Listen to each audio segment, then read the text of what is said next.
Well, I hope you can hear me well. You know what? I'm at the store too early, so I'm like, why don't I record a car vlog? I haven't done this in a little bit.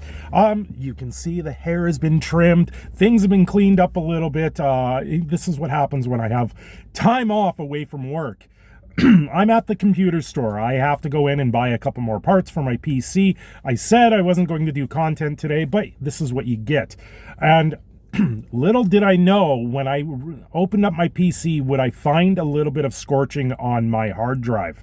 That in itself, I think, has been one of the major issues that I have with my hard drive setup and my computer setup is the M sockets. I've had one fail.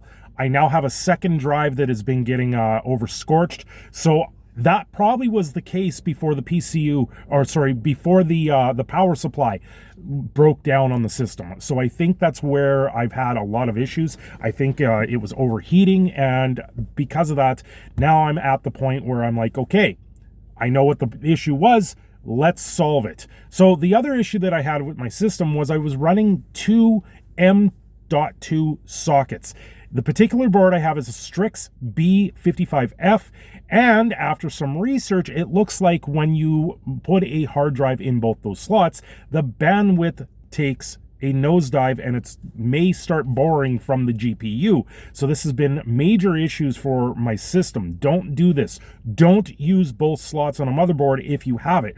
Not only that, but it also disabled two of my SATA ports. I had lost a hard drive and I didn't know what was going on with it. I just hadn't torn it apart to figure out why the hard drive was not working. It wasn't a big deal. It was just a storage drive that didn't really have much on it. So I was like, it's not a big deal. I'm just going to leave it. But when I put in the second hard drive, the second M.2 hard drive, when I got the Samsung drive back from warranty, it knocked out the two SATA ports on my motherboard. So now I'm at the store and I'm just coming here to buy a couple basic things. I'm not even going to buy a hard drive. I'm just buying a extender for the PCIe to add in more USB 3.0 slots or 3.2 slots so I can have better tracking and plug in a couple of the trackers into that, just to alleviate any bandwidth issues that I am having with the computer.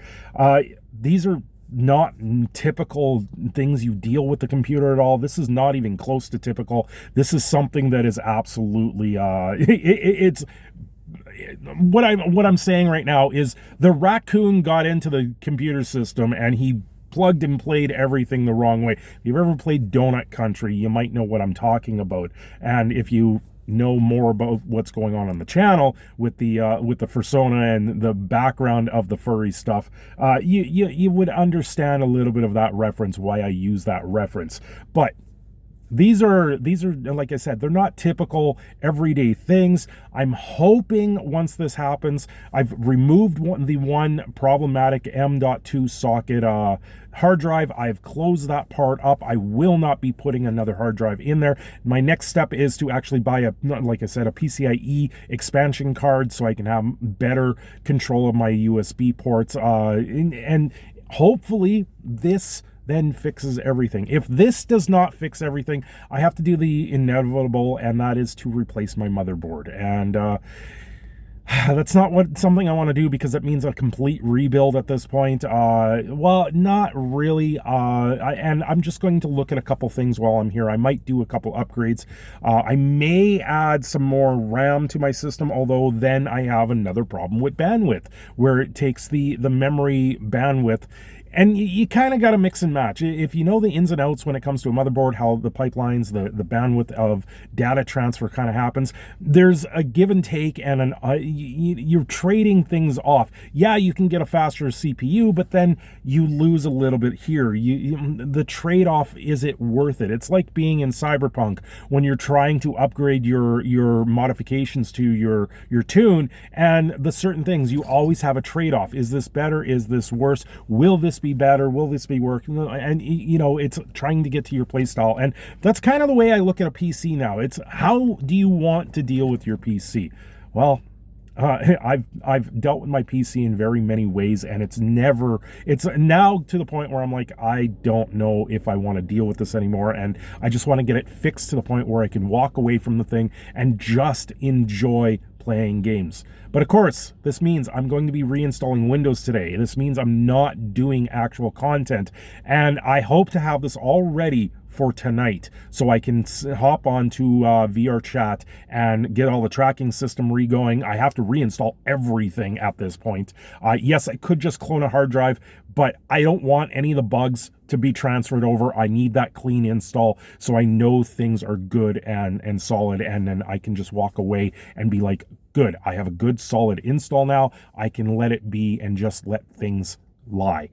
That's where I'm at right now. And you know, this is where I go from here. Hopefully everything works out and everything will be great. And then moving forward, of course, I have a 25-hour live stream coming up. That's going to be November 2nd. It's all for charity, so I need this up and running. That is my focus, why I need to get this going. It's not so much that I need VRChat to work, I just need my PC to work so I can get back into video games. This is the other reason why I haven't played many video games in the last little bit and why I've hopped more into VRChat, because the VRChat has been stable. I've been able to play VRChat without the issues. Last night, if you were there during the live stream, I lost half my programming, half my system. I lost half the trackers. I couldn't do anything but sit there in VRChat. So obviously there is something very unstable at that point, and I am doing my best right now to try and fix that so we can get back to making content and back to having fun and back to being just the Cinder Shadow everyone knows.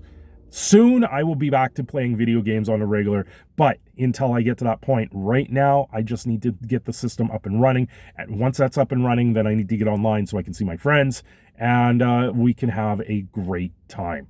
Anyway, thanks for watching. I am your proud Canadian Phoenix Cinder Shadow. I'm signing off here. Have yourselves a great day. Of course, this isn't with the mic. This was with the phone camera. So that's where it is. I decided to do this as an offshoot. Thanks for watching. Don't forget to like and subscribe.